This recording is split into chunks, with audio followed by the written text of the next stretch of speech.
আজ ছিল দিনটা রবিবার আর বেরিয়েছিলাম মায়ের সঙ্গে। বেশ অনেক কিছু লিস্টে নিয়েই বেরিয়েছিলাম, অনেকগুলো জায়গাতেও গিয়েছিলাম। ডিটেলসে মিনি ব্লগটা দেব কাল। আর গিয়েছিলাম কেএফসিতে আমি অনেকদিন ধরেই শুনছিলাম এই একটা বোবার মতো কিছু একটা জিনিস ওনারা রিস ফিজ নামে লঞ্চ করেছেন, তাই অনেকদিন ধরে খাবারও ইচ্ছে ছিল।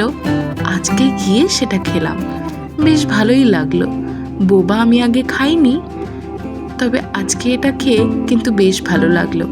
আর এই যে একটা লঙ্গার জিঙ্গার বার্গার নিয়েছিলাম, বেশ অনেক দিন বাদে বার্গার খেলাম, ভীষণ ভালো লাগলো। আর সারাদিন মায়ের সঙ্গে সময় কাটিয়েও দারুণ গেল আজকের সানডেটা। আশা করি আপনাদের সবার সানডেও খুব ভালো গিয়েছে।